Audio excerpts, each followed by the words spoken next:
రీసెంట్గా కూడా ఒక మైనర్ బాలిక పైన 8 మంది, ఆ 8 మందిలో కూడా ఒక మైనర్ అబ్బాయి కూడా ఉన్నాడు. 10th క్లాస్ ఎగ్జామ్స్ రాసినటువంటి వ్యక్తి. ఒక పక్కన కఠినమైన చర్యలు తీసుకుంటున్నాం, అలాగే క్రైమ్ రేట్ని తగ్గిస్తున్నాం, అలాగే మళ్ళీ ఇటువంటి జరగకుండా చర్యలు తీసుకుంటున్నామని ప్రతిసారి చెప్తూనే ఉంటున్నారు. కానీ ఎక్కడో చోట ఏదో ఒక మూల మహిళలపైన, పిల్లలపైన, బాలికలపైన ఈ అత్యాచారాలు అనేది జరుగుతూనే ఉన్నాయి. మరి రీసెంట్గా జరిగిన విషయాన్ని గురించి చూసుకుంటే కనుక క్రైమ్ రేటు బిఫోర్ కన్నా ఇప్పుడు క్రైమ్ రేట్ అనేది పెరిగింది. అది అసెంబ్లీలో కూడా దాని స్థిమితంలో లేకుండా మత్తు పదార్థాలతో ఉండటం వల్ల కొన్ని కార్యక్రమాలకి పాల్పడుతూ ఉంటారు. ఒక పక్కన మద్యపానాన్ని ఎంకరేజ్ చేస్తూ బెల్ట్ షాపుల్ని యథావిధిగా, అంటే విచ్చలవిడితనంగా బెల్ట్ షాపులకి పర్మిషన్స్ ఇచ్చేసేసి కొనసాగిస్తూ, బార్ షాపులకి, అలాగే గంజాయి వాడకం కూడా ఈ మధ్యకాలంలో చాలా చోట్ల కూడా పట్టుబడడం జరిగింది. అంటే పట్టుపడుతున్నాయంటే సరఫరాలు కూడా ఏ స్థాయిలో ఉంటాయి అనేది కూడా ఒకసారి అర్థం చేసుకోవాలి. మరి ఒక పక్కన మేము కంట్రోల్ చేస్తున్నాం, ఒక పక్కన క్రైమ్ రేటు తగ్గిస్తున్నాం, ఒక పక్కన చర్యలు తీసుకుంటున్నాం, మళ్ళీ కఠిన చర్యలు తీసుకుంటున్నాం, రిమాండ్కి తరలిస్తున్నాం, శిక్షలు వేస్తున్నాం తొందరగానే, మళ్ళీ క్రైమ్ రేటు జరగకుండా మీ నాయకులు వాపోతూ ఉన్నారు. ముఖ్యంగా హోమ్ మినిస్టర్ మంగళపూడి అనిత గారు. మరి ఈ సందర్భంగా నేను ఒకటే చెప్తూ ఉన్నా, ఏంటంటే ఎలాగో కూటమి ప్రభుత్వం ఈ 10 నెలల కాలంలో అన్ని విధాలుగా ముఖ్యంగా మహిళలకి సంబంధించి విఫలమయ్యారనేది స్పష్టంగా అర్థమవుతూనే ఉంది. ఎందుకంటే అతి తక్కువ కాలంలోనే ఎంతో మంది బాలికలు అత్యాచారం గావింపబడ్డారు. ఎన్నో అనర్థాలని మనం చూసాము, ఇంకా చూస్తూనే ఉన్నాం. ముందు ఇంకెందు చూడాల్సి వస్తుందో.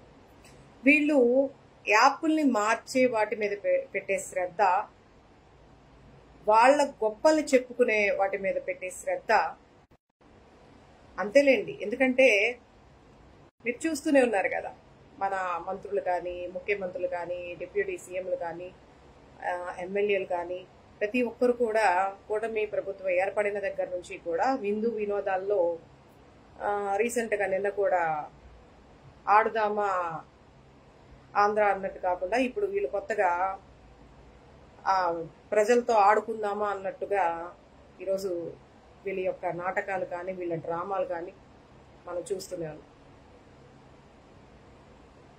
ఒక పక్కన ప్రజలందరూ కూడా ఇచ్చిన హామీలు నెరవేర్చలేదని చెప్పేసి, అలాగే ప్రతి ఒక్కరు కూడా రోడ్ల మీదకి వచ్చి నిరసనలు వ్యక్తం చేస్తూ ఉంటే, ఈరోజు విందు వినోదాలు చేసుకుంటూ చాలా విచిత్రంగా అనిపిస్తూ ఉంది. మరి మీకైతే ఎలా అనిపిస్తుందో నాకు తెలియదు. కానీ మరీ ముఖ్యంగా మహిళల పైన జరుగుతున్నటువంటి అత్యాచారాల పైన స్పందించే విధానం అయితే, ఏవైతే చర్యలు తీసుకుంటున్నారో, ఒక ఇన్సిడెంట్ జరిగినప్పుడు ఫలానా ఆ ఇన్సిడెంట్కి సంబంధించినటువంటి నిందితుల్ని పట్టుకున్నాము, వాళ్ళకి ఇటువంటి కఠినమైన శిక్షలు వేశామని చెప్పేసి మీడియా పూర్వకంగా ఎక్కడా కూడా చూపించింది లేదు. ఆ నిందితులను కూడా చూపించింది లేదు. కేవలం ఏదైనా ఇన్సిడెంట్ జరిగితే వెళ్ళామా, పరామర్శించామా, ఖచ్చితంగా నిందితుడికి కఠినమైన శిక్షలు వేస్తామని చెప్పేసి ఆ టయానికి ప్రజలకి మీడియా ముందు చెప్పేసి వెళ్ళిపోతున్నారు తప్ప, వాళ్ళు ఏం చేస్తున్నారు? రిమాండ్కి తరలిస్తున్నారా? వాళ్ళకి ఏ శిక్ష విధిస్తున్నారు? అసలు నిందితులు ఎవరు? దానికి సంబంధించింది ఏంటనేది మీరు చేయించుకున్నామా, పరామర్శించామా, మనం చెప్పాల్సింది చెప్పేసామా, ప్రజలకు అందించేసామా, అయిపోయిందా అన్నట్టు ఉంటున్నారు తప్ప, నామకే వాస్తులాగా దాన్ని పరిశీలనకి తీసుకొచ్చి ప్రజలకి చెప్పే బాధ్యత అనేది ఎక్కడ కూడా ప్రజలకి చెప్పుకోవాల్సినటువంటి సంజాయిషి కానీ, వాళ్ళకి తెలపాల్సినటువంటి ఇవి కానీ ఏమీ లేదు. ఎందుకంటే ఇది చెప్పకపోవడం వల్ల చాలా అనర్థాలు కూడా ఉన్నాయి. ఎందుకంటే క్రైమ్ రేట్ని ఇంకా పెంచిన వాళ్ళు అవుతారు. ఇప్పుడు ఒకడు అన్యాయం చేశాడు, ఒకడు మరి దారుణమైనటువంటి సంఘటనకి పాల్పడ్డాడు అంటే వాడికి ఒక కఠినమైన చర్యలు తీసుకుంటే రెండో వాడు చేయడానికి భయపడతాడు.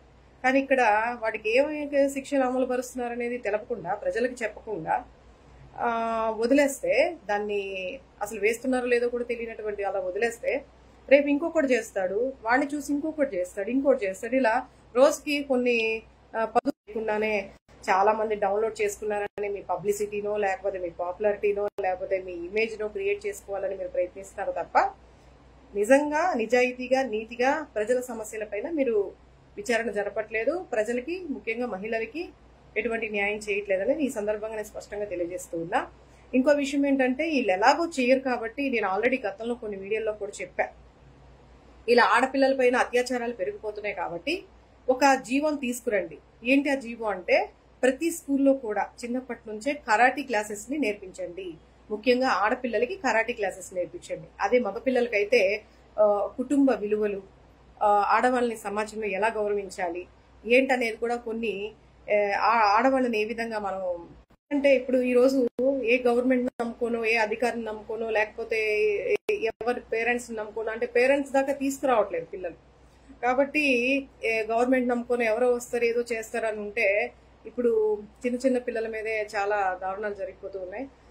మరి పరాకాష్ఠకు వెళ్ళిపోయినటువంటి పరిస్థితులు మనం చూస్తూ ఉన్నాం. కాబట్టి కనీసం ఈ సహాయం అన్నా చేయండి. కూటమి ప్రభుత్వానికి నేను రిక్వెస్ట్ చేసుకుంటుంది ఏంటంటే, ఆడపిల్లలకి అంటే మ్యాండేటరీగా ఆడపిల్లలు ఉన్న ప్రతి పాఠశాలలో చిన్నప్పటి నుంచి కరాటీ క్లాసెస్ ని నేర్పించండి, ఒక అవేర్నెస్ ప్రోగ్రామ్ ని కండక్ట్ చేయండి అనేది నేను ఈ సందర్భంగా తెలియజేస్తున్నాయి. అది ఉంటే ఖచ్చితంగా వాళ్ళు ప్రొటెక్ట్ చేసుకోగలరు.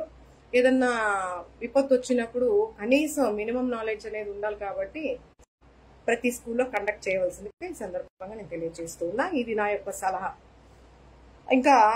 ఇకపోతే మన రాష్ట్రంలో ఒక్కొక్క నాయకుడు, అంటే సీఎం దగ్గర నుంచి చూసుకుంటే మినిస్టర్లు కానీ, డిప్యూటీ సీఎంలు కానీ, ఎమ్మెల్యేలు కానీ, చివరికి వార్డు మెంబర్ దగ్గర నుంచి కూడా ఒక్కొక్కళ్ళు ఏ విధంగా మాట్లాడుతున్నారు, వాళ్ళ యొక్క బాధ్యతల్ని ఏ విధంగా నిర్వర్తిస్తున్నారు అనేది కూడా ప్రతి ఒక్కరు కూడా గమనిస్తున్నారని అనుకుంటూ ఉన్నా. ఒక బాధ్యతాయుతమైనటువంటి స్థానాల్లో ఉండి సీఎం గారు గురించి కనుక చెప్పుకుంటే, నారా చంద్రబాబు నాయుడు గారు 40 years వాళ్ళకి ఏదో లైసెన్స్ ఇచ్చేసినట్టుగా చాలా దారుణంగా సోషల్ మీడియాలో జరుగుతూ ఉన్నాయి. గతంలో ఎవరైతే నాయకులు వల్గర్ గా మాట్లాడారు, అధికారాన్ని చూసుకొని విచ్చలవిడిగా మాట్లాడారని చెప్పేసి మాట్లాడుతూ ఉన్నారు కదా. మరి ఈ రోజు మీరు అధికారం చూసుకొని అంతకు మించి విచ్చలవిడితనంగా, అంతకు మించి బాధ్యత రహితంగా, అంతకు మించి దారుణంగా మాట్లాడుతున్నారు. గతంలో కూడా మీరు మాట్లాడారు. గతంలో సీఎంగా జగన్మోహన్ రెడ్డి గారు అధికారంలో ఉన్నప్పటికీ కూడా ఒక ముఖ్యమంత్రిని పట్టుకొని రకరకాలుగా ఇప్పుడున్నటువంటి హోమ్ మినిస్టర్ వంగలపూడి అనిత కానీ, అలాగే చంద్రబాబు నాయుడు గారు కానీ, అయ్యన్న పాత్రుడు ఇప్పుడైతే స్పీకర్ గా ఉన్నటువంటి అయ్యన్న పాత్రుడు గారు కానీ, పట్టాభి కానీ, ఇంకా చాలా మరి రెడ్ బుక్ పాలన చేస్తున్నామని చెప్పేసి వంగలపూడి అనిత గారు అంటున్నారు. రెడ్ బుక్ పాలన కనుక మేము చేస్తే వైసీపీ వాళ్ళు ఎక్కడ తిరగడానికి కూడా, ఈరోజు బయట తిరగడానికి కూడా ఎవరు ఉండరని చెప్పేసి మాట్లాడుతున్నారు. మరి రెడ్ బుక్ పాలన, అదే రెడ్ బుక్ లాగే జగన్మోహన్ రెడ్డి గారు ఆ రోజుల్లో కనుక ఆలోచించి ఉంటే, నాకు తెలిసి ఈ రోజు మరి మీరందరూ ఇలా మాట్లాడడానికి, ఈ రోజు రెడ్ బుక్ పాలన అమలుపరచడానికి కూడా ఈ రోజు మీరనేవారు కూడా ఉండరేమో బహుశా అనేది కూడా నాకు అనిపిస్తుంది. వీళ్ళు చేస్తున్నటువంటి పాలన చూస్తుంటే చాలా అంటే ప్రజలకు ఇచ్చినటువంటి హామీలని మరిచిపోయి, వాళ్ళని ఆశపరిచి అధికారంలోకి వచ్చి వాళ్ళ చెప్పినటువంటి వాగ్దానాలన్నింటినీ కూడా గాలి కుదిరేసేసి వీళ్ళు విందు వినోదాల్లో పాల్గొంటూ ఎంజాయ్ చేస్తూ హ్యాపీ ఇచ్చే విధంగా అసెంబ్లీ సాక్షిగా కూడా అబద్ధాలు ఆడుతూనే ఉన్నారు. మన అసెంబ్లీ సమావేశాల్లో మనం అన్ని చూసుకుంటే కనుక ఎలా మాట్లాడుతున్నారు ఏంటనేది కూడా కొన్ని సందర్భాల్లో కొన్ని అర్థమైంది. అందులో ఒకటి వంగలపూడి అనిత గారు చెప్పడం, తెలుగు భాష గురించి మాట్లాడితే దాని గురించి అవమానించారు. తెలుగులో చదువుకున్న వాళ్ళు ఏది పెద్ద స్థాయిలో లేరా, ఉన్నత స్థాయిలో లేరా అని చెప్పేసి మాట్లాడారు. కరెక్టే కాదనట్లా, కానీ అక్కడ మాట్లాడింది సందర్భం అదైతే కాదు. మీరు మాట్లాడింది సమంజసమే అనుకుంటే ఖచ్చితంగా తెలుగుని గౌరవించాలి, అది మన మాతృభాష. కానీ మనకు అవకాశాలు రావాలంటే ఇంగ్లీష్ అనేది కూడా, ఇప్పుడు తెలుగు ఎంత ప్రాధాన్యమో ఇంగ్లీష్ కూడా అంతకు మించి ప్రాధాన్యం అనేది ప్రతి ఒక్కరికి తెలిసిన విషయమే. అటువంటి ఇంగ్లీష్ మీడియంలో చదివిస్తున్నారా? మీకు తెలుగు భాష మీద అంత మక్కువ ఉంటే మరి మీరు ఎందుకు తెలుగు క్లాసుల్లో, అంటే తెలుగు మీడియంలో ఎందుకు జాయిన్ చేయలేదు మీ పిల్లల్ని? మీరైతే యూనివర్సిటీస్లో, స్టాన్ఫోర్డ్స్లో కానీ పెద్ద పెద్ద స్కూల్స్లో కానీ ఫారెన్ వెళ్ళాలి, అక్కడ మంచి కంపెనీలు పెట్టాలి, మంచి మంచి జాబ్స్ చేయాలని చెప్పేసి మరి మీరెందుకు చేస్తున్నారు? మాట్లాడడం అంటే ప్రతి ఒక్కరు మాట్లాడగలరు. తెలుగుని గౌరవించుకోవడం అది మన సంప్రదాయం, మన బాధ్యత కూడా ఒక తెలుగు వారిగా. అయినప్పటికీ కూడా ఇప్పుడు ఉన్నటువంటి పోటీ ప్రపంచంలో ఖచ్చితంగా ఇంగ్లీష్ ఉంటేనే రాణించగలుగుతున్నారు. ఇంగ్లీష్ లేకుండా తెలుగు మీదే అంటే అవ్వచ్చు, కానీ ఇప్పుడున్న పరిస్థితుల్లో అవడం అనేది కొంచెం కష్టతరమైనటువంటి విషయం. అది మీరు ప్రతిదానికి భూతత్వం పెట్టేసేసి ఎవరన్నా ప్రతిపక్షం వాళ్ళు ఏదన్నా అడుగుతా ఉంటే దాని ప్రతిదాని ఎంతమంది తెలుగు ప్రిఫరెన్స్ ఇచ్చి తెలుగు పండిట్లు అయ్యారు? మీ తెలుగుదేశం పార్టీలో ఉన్నటువంటి ఎమ్మెల్యేలు, మినిస్టర్లు, సాక్షాత్తు మీ సీఎం గారు, మీ గౌరవ అధ్యక్షులు నారా చంద్రబాబు నాయుడు గారు మనవడు కానీ కొడుకు కానీ వీళ్ళందరూ మరి తెలుగు మీడియాలు ఎందుకు చదవట్లేదు? ఫారెన్స్ వెళ్ళి ఎందుకు చదువుతున్నారు? అదొక్కసారి విమర్శ చేసుకోండి. చెప్పవలసిని చెప్పకుండా ప్రజలకు కావాల్సిన